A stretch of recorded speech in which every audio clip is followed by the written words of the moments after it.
keluarga intelektual sekalian. Guys, baru-baru ini lagi viral di luar negeri tapi di Konoha nggak viral. Ternyata Israel menggolkan undang-undang tentang pelarangan menggunakan alat pengeras suara saat azan, termasuk toa. Jadi di Israel itu toa sudah dikebiri, guys. Toa itu sudah dibumi hanguskan. Toa itu sudah diamankan. Wow, luar biasa. Nah, yang jadi pertanyaan, kenapa bisa seperti itu? Kenapa orang-orang Israel itu anti dengan suara toa? Apakah karena berisik gitu? Apakah karena orang-orang Israel itu tidak peduli dengan yang beda agama gitu? Apakah karena mereka malas berdoa gitu? Ya, apakah karena orang Israel itu menurut data dari BPS, ya, bukan dari BPS, sorry, dari Pew Research Center, bahwa mayoritas orang-orang Israel itu tidak rajin berdoa gitu. Apakah itu mempengaruhi atau tidak? Kemudian selain itu, kenapa ya? Ini saya cuma bertanya ya. Mohon maaf bagi yang nonton video ini. Saya cuma bertanya, nggak ada niat yang aneh-aneh ya. Kalau kita memuja Tuhan itu, kenapa kita harus menggunakan pengeras suara? Bukankah Tuhan itu maha pendengar? Kemudian kalau misalnya ada mengatakan, oh itu kan tujuannya untuk ya mengingatkan orang untuk ibadah misalnya. Oke, fine. Zaman sekarang kan sudah ada alarm gitu ya. Sudah ada jam waker, sudah ada HP gitu. Ya, kemudian kenapa ada orang gitu selalu diingatkan untuk ibadah? Bukankah ibadah itu berdasarkan sukarela gitu, berdasarkan kesadaran gitu? Kenapa harus diingetin gitu ya? Apakah ini ya yang bikin warga Konoha itu tidak berkesadaran? Harusnya kalau mau ibadah kan harus berkesadaran ya. Ya sadar sendiri gitu mau ibadah gitu. Jangan diinget-ingetin gitu ya. Sama kayak misalnya ya ada anak sekolah gitu ya. Tiap hari harus dibangunin gitu ya. Mau sekolah harus dibangunin gitu ya. Atau mau kerja harus dibangunin terus gitu ya. Harus teriak-teriak gitu ya. Emang harus kayak gitu? Kesadarannya di mana? Nah, ini yang jadi pertanyaannya. Saya tidak memojokkan agama apapun di sini ya, disclaimer-nya. Saya cuma bertanya ya. Ya, boleh dong saya bertanya. Jangan langsung kejang-kejang kelonjotan berjamaah gitu dong ya. Ya, jadi kita tidak akan bisa jadi negara maju kalau kita tidak toleransi dengan pertanyaan. Bayangkan ya, terhadap pertanyaan aja sudah intoleransi. Apalagi di kehidupan nyata ya kan. Terhadap pertanyaannya aja kita sudah nggak suka gitu ya. Apalagi dengan yang beda agama ya kan. Pantesan Konoha itu salah satu negara yang paling intoleran di dunia. Ya kan? Sama pertanyaan aja kita udah intoleran gitu ya. Sudah ngamuk-ngamuk gitu ya. Berbeda pendapat ngamuk-ngamuk. Boleh dong saya bertanya, ya kan? Ya, menurut kalian gimana? Coba tulis komentar ya. Kemudian, ya, kenapa Israel itu tega gitu ya melarang menggunakan alat pengeras suara saat azan? Apakah ini bentuk penistaan terhadap agama Islam? Di video ini saya akan bongkar sampai ke akar-akarnya. Saya tidak akan berpihak pada siapapun. Saya ngambil dari sudut pandang edukasi dan sudut pandang yang netral. Mungkin kalau imannya setipis tisu, akan banyak keluarga Konoha yang kejang-kejang berjamaah kalau mendengarkan video ini. Apa itu faktanya? Faktanya adalah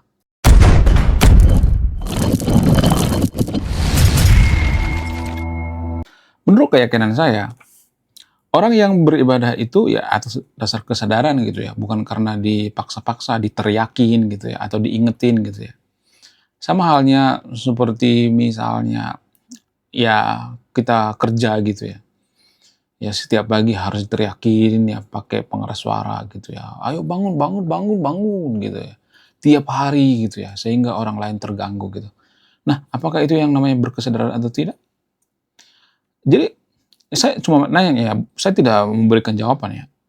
Kenapa ya, zaman dulu menggunakan toa gitu untuk mengingatkan orang ibadah? Ini zaman dulu banget ya. Karena belum ada alarm gitu, belum ada HP gitu. Kemudian jarak antar satu rumah dengan rumah lainnya berjauhan gitu ya. Kemudian zaman dulu belum ada yang namanya jam tangan gitu. Sehingga orang-orang ibadah itu ya butuh waktu gitu ya, waktu yang tepat gitu ya. Nah, karena ini dianggap semacam tradisi gitu ya. Kan tradisi itu kan Ya, mohon maaf bagi interviewernya. Tradisi itu kan ciptaan manusia apa ciptaan Tuhan? Tradisi itu kan ciptaan manusia kan? Culture, budaya itu kan ciptaan manusia. Karena saya itu mahasiswa sastra. Dulu saya di kampus belajar tentang culture, ya, budaya. Ya, fakultas saya itu Fakultas Ilmu Budaya, FIB gitu. Jadi, dulu saya belajar bahwa budaya itu bukan ciptaan Tuhan, itu hasil kesepakatan manusia. Nah, ajan itu, apakah itu bisa disebut hasil kesepakatan manusia atau tidak? Ini yang jadi pertanyaan ya. Apakah ini culture? Kalau ini culture ya, garis bawah ya, kalau ini culture atau budaya, apakah culture itu tidak bisa dirubah? Bisa dong. Culture itu bisa dirubah karena tidak relevan lagi dengan zamannya gitu. Apakah zaman sekarang itu masih relevan teriak-teriak gitu ya, manggil orang untuk ibadah gitu? Saya cuma bertanya ya, saya tidak mengatakan bahwa tidak boleh ya. Boleh dong saya bertanya. Jangan sedikit-sedikit ngamuk gitu ya, emosi gitu ya. Sedikit-sedikit ya langsung kejang-kejang gitu ya. Boleh dong saya bertanya. Karena gini ya, kenapa saya bahas ini? Karena ini berhubungan dengan yang namanya kenyamanan dan keamanan umat manusia gitu. Artinya gini, kalau misalnya lu ibadah mau jingkrak-jingkrak kayak, mau koprol-koprol kayak, mau salto-salto kayak sambil ibadah, nggak jadi masalah, asal jangan mengganggu orang lain. Permasalahannya kalau lu ibadah, tapi setiap ibadah ya mengingatkan orang lain untuk ibadah gitu, orang lain jadi terganggu gitu, orang yang beda agama gitu, orang lagi istirahat gitu, ya ada anak kecil gitu, bayi gitu, kemudian ada orang lagi teleponan gitu ya, kemudian apa segala macam gitu. Itu yang jadi pertanyaan kan, ya. Jadi gini, apakah agama itu bisa diterima kalau bertentangan dengan nilai-nilai kemanusiaan? Apakah ada ajaran agama yang bertentangan dengan Pancasila? Kalau misalnya ada ajaran agama, misalnya nih ya, kalau ibadah mereka harus menggunakan pengeras suara gitu. Apakah ini bertentangan dengan Pancasila? Sila keberapa? Sila kemanusiaan yang adil dan beradab. Di mana rasa kemanusiaan kita? Kalau ibadah saja kita mengganggu orang lain gitu. Di mana coba rasa kemanusiaan kita? Apakah ini bertentangan dengan Pancasila? Saya cuma bertanya ya, jangan langsung kejang-kejang gitu dong. Ya, jangan langsung emosi gitu ya. Warga Konoha kan gitu ya, dikit-dikit emosi, kejang-kejang gitu. Mantesan kita nggak maju-maju. Ya, warga Konoha itu ya susah jadi negara maju ya karena sedikit-sedikit emosi, ngamuk, ngambek gitu ya. Jadi ya kita harus menggunakan pemikiran yang rasional. Zaman sekarang kan sudah zaman canggih ya. Jangan dibawa-bawa dong ya IQ 78-nya gitu ya. IQ 78 itu kan mereka akan emosi, marah-marah tanpa berpikir rasional. Saya ngajak yang untuk video untuk berpikir ya. Ya walaupun ngajak berpikir di Konoha itu pekerjaan yang paling susah ya. Di Konoha itu orang yang ngajak mikir itu lebih berbahaya daripada koruptor. Buktinya siapa? Tan Malaka. Tan Malaka itu ngajak warga Konoha berpikir, tapi malah dibunuh oleh bangsanya sendiri. Kenapa? Karena dia ngajak mikir. Padahal koruptor nggak dibunuh. Sementara orang yang ngajak mikir dibunuh. Itu betapa mirisnya ya kehidupan di Konoha. Cara berpikir kita itu kacau balau gitu ya. Cara berpikir kita itu ngaco selama ini. Sedikit, kamu anti agama, kamu sesat. Jangan seperti itu dong. Ya. Jadi itulah yang terjadi di Israel ya. Saya tidak membela Israel di sini. Saya tidak pro terhadap Israel ya. Saya bukan buzzer Israel ya. Orang Israel itu kan orang-orang yang berpendidikan ya, masyarakat pembaca. Mereka berpikir, ngapain lu teriak-teriak kalau saat ibadah gitu? Ngapain? Ngapain lu harus teriak-teriak sama Tuhan? Tuhan kan maha pendengar gitu. Itu dari sudut pandang orang Israel. Kemudian, ya mohon maaf bagi teman-teman Kristen ya, saya harus bongkar di sini ya. Seperti yang saya katakan barusan, bahwa orang Israel itu ternyata menurut Pew Research Center, negara yang tidak rajin berdoa. 70% masyarakatnya itu nggak rajin berdoa. Hanya 30% masyarakatnya yang rajin berdoa. Lah, apakah ini mempengaruhi kenapa Israel maju? Saya tidak akan bisa memutuskan ya, Anda yang memutuskan. Tapi gini, orang Israel berpikir kebanyakan berdoa itu, kita itu seperti menyerahkan masalah itu kepada Tuhan gitu.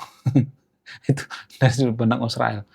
Saya tidak ngajak yang untuk video untuk berpikir seperti orang Israel, tapi berpikirnya seperti itu. Kebanyakan berdoa itu bisa bikin otak tumpul, itu dari sudut pandang orang Israel ya. Bukan berarti orang Israel itu tidak peduli dengan agama, mereka peduli dengan agama. Lalu kenapa orang Israel itu tiap hari menggunakan baju Yahudi? Ya karena agama Yahudi itu kan menyatu dengan budaya. Ya, sama seperti misalnya nih orang Papua. Orang Papua kan sering pakai baju adat ya. Ya, kemudian ada agama lokal Papua yang menggunakan baju adat, baju keagamaan. Apakah mereka agamis? Enggak juga, ya kan? Sama seperti orang Batak misalnya. Agama asli orang Batak itu kan agama Parmalim ya.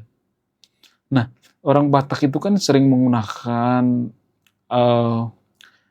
baju orang-orang Parmalim saat ada pesta-pesta gitu. Dan kemana-mana juga mereka sering pakai baju adat gitu ya.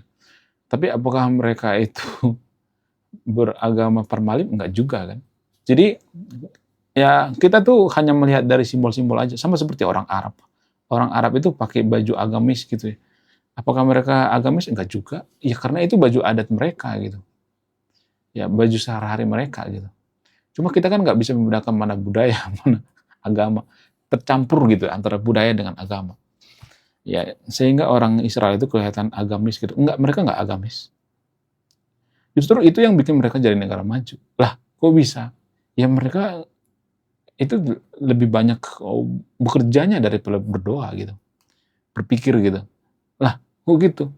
Ya karena mereka bangsa terpelajar. Mereka berpikir, ya dengan menemukan ilmu pengetahuan, ya gue jadi ini makin dekat dengan Tuhan. Itu dari sudut pandang orang-orang Israel. Tapi ini tidak umum kan di Konoha. Pemikiran seperti ini kan nggak umum. Karena apa? Karena kita itu ya selalu intoleransi dengan perbedaan pendapat. Saya ngomong seperti ini juga pasti banyak nanti yang kepanasan gitu ya, kejang-kejang gitu ya. Orang Israel berpikirnya seperti itu. Ya, mereka menganggap bahwa pekerjaan mereka itu adalah ibadah mereka kepada Tuhan. Misalnya jadi penemu, ilmuwan. Makanya banyak orang Israel itu jadi penemu. Mereka berpikir iman tanpa perbuatan itu sia-sia. Nah, itu yang jadi permasalahan. Ya, cuman beriman aja tanpa perbuatan itu tidak benar ya.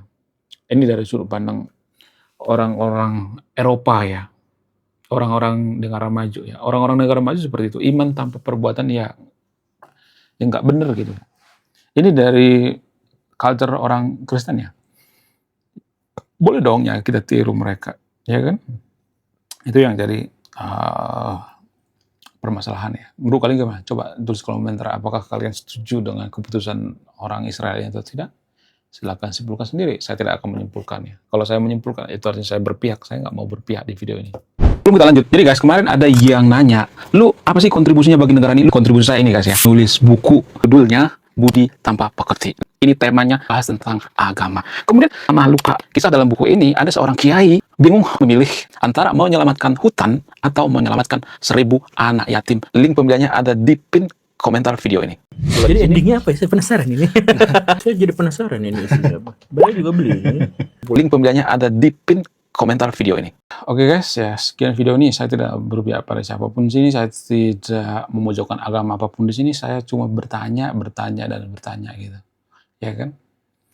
Jadi kenapa kita meneriaki Tuhan kalau Tuhan itu Maha Pendengar?